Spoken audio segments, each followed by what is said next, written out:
नमस्कार दोस्तों, इजराइल लगातार ईरान पर जासूसी कर रहा है, ऐसा आरोप ईरान के जरिए लगाया जा रहा है। और हालत ये हो गया है दोस्तों कि ईरान अपने शहर, अपने मुल्क को बचाने के लिए सुरक्षा के जो कड़े इंतजाम किए हैं, उसके साथ साथ किसी भी तरीके का कोई समझौता जो है ईरान अपने देश के साथ नहीं करता हुआ नजर आ रहा है।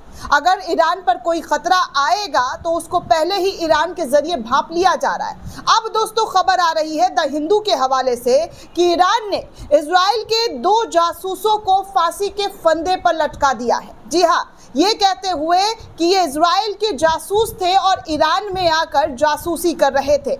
आपको बता दें कि जासूसी के दौरान ईरान ने 2 लोगों को पकड़ा और ये दुनिया को संदेश दिया कि कैसे इजराइल के लोग ईरान के अंदर गलत हरकत करते हुए नजर आ रहे हैं। ईरान की जो सुरक्षा है उसको भेदने का काम कर रहे थे और इस जासूसी में पकड़े गए 2 लोगों को फांसी के फंदे तक पहुंचा दिया। दरअसल दोस्तों द हिंदू की रिपोर्ट बताती है कि ईरान ने कल यानी कि बुधवार को इजराइल के लिए जासूसी करने के 2 दोषी व्यक्ति को फांसी पर चढ़ा दिया। ऐसा उसके परिवार और कार्यकर्ताओं की उस अपील के बावजूद किया गया जिसमें उसने अपने जीवन को बख्शने की मांग की थी।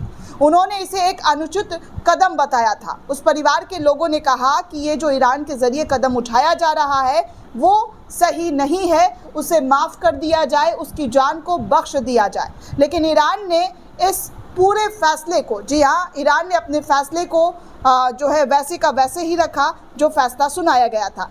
आपको बता दें दोस्तों कि 31 साल के प्रेदम मदनी को तेहरान के बाहर करज में, जी हाँ, करज में जैलेसहर जेल में फांसी जो है वो दे दी गई है। उन्हें इस सप्ताह की शुरुआत में राजधानी की एवन जेल में स्थानांतरित किया गया था, जहां उन्होंने 2019 में उनको गिरफ्तार के बाद जो है रखा गया था। 2019 से ही तेहरान के करज के जेल घर में जो है प्रेदम मदनी को जो है लगातार उस जगह पर रखा गया था। लेकिन अब जो है कहा जा रहा है कि ईरान ने 2019 के बाद 2025 में 28 मई को प्रेदम मदनी को फांसी पर लटका दिया है।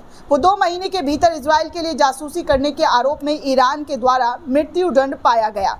और आपको बता दें कि 2 महीने के अंदर दूसरा व्यक्ति भी, जी हाँ, ईरान के लिए इजराइल के लिए जासूसी कर रहा था ईरान के अंदर, उसको भी पकड़ा गया। जबकि सभी आरोपों पर मृत्युदंड की जो है इन लोगों को फांसी की सज़ा जो है वो सुनाई गई, जिसके बारे में कार्यकर्ताओं का कहना है कि इसका उद्देश्य जनता में भय पैदा करना है कि किसी भी तरीके से ईरान के अंदर कोई दगाबाजी करता है, किसी भी तरीके की कोई साजिश करता है तो वो ईरान इसी तरीके से सज़ा सुनाएगा।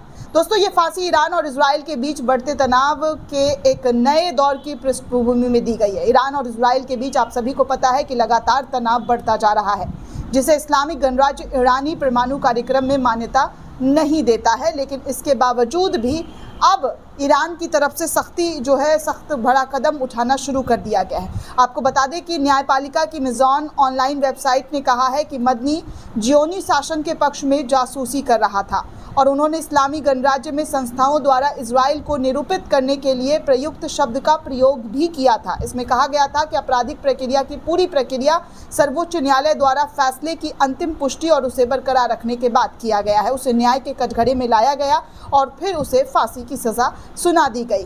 कहा जा रहा था कि ये जो जासूस है वो ईरान के लिए काफ़ी दिनों से जासूसी कर रहा था और ईरान को ख़त्म करने के लिए जो कोशिश है वो की जा रही है। अभी हाल फिलहाल में दोस्तों एक रिपोर्ट ने भी ईरान को सचेत कर दिया है, जहां पर कहा जा रहा था कि इजराइल के जरिए ईरान के आंतरिक न्यूक्लियर ठिकानों पर अटैक किया जाएगा, जिसके बाद से ईरान ने अपनी शक्ति प्रदर्शन दिखानी शुरू की थी। और अब ये कहा जा रहा है कि ईरान ने इजराइल को एक मैसेज के तौर पर दिया है कि अगर इजराइल के ज़रिए कोई भी हिमाकत करने की कोशिश की गई तो वो इसी तरीके का कठोर सज़ा सुनाएगा, जो कि इजराइल के लिए बहुत ही घातक साबित हो सकता है। दोस्तों, आपको बता दूं कि ईरान में कल 2 लोगों को फांसी दिया गया, लेकिन इससे पहले भी, जी हाँ, इससे पहले भी 8 अगस्त 2024 की रिपोर्ट द हिंदू की बताती है कि ईरान, जी हाँ, ईरान ने 29 जासूसों को, कॉन्विक्ट्स को जो है फांसी की सज़ा सुनाते हुए फांसी पर लटका दिया था। द हिंदू की रिपोर्ट कह रही है कि ईरान में प्रदर्शनकारियों को फांसी दिए जाने के एक दिन बाद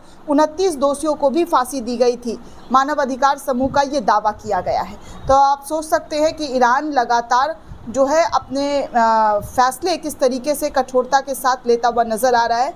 पिछले साल भी 29 लोगों को फांसी की सज़ा हुई थी और फिर जी हाँ, कल 2 लोगों को फांसी की सज़ा सुनाई गई है, जो ईरान को लेकर ईरान की खुफिया जानकारी दूसरी जगह इजराइल को, मतलब इजराइल के ज़रिए जो है भेजा गया था, जो भी प्लान किया गया था, ऐसा आरोप ईरान के ज़रिए लगाया गया है, जिसमें कहा जा रहा है कि इजराइल के जो लोग हैं वो ईरान के अंदर जासूसी कर रहे थे, जिसके बाद ये कदम उठाया गया है। दोस्तों, इस पूरे रिपोर्ट को लेकर आप क्या सोचते हैं? आपकी क्या प्रतिक्रिया हमें कमेंट करके ज़रूर बताइएगा। साथ ही साथ चैनल को ज़्यादा से ज़्यादा लाइक, शेयर और सब्सक्राइब करना बिल्कुल भी ना भूलें। धन्यवाद दोस्तों।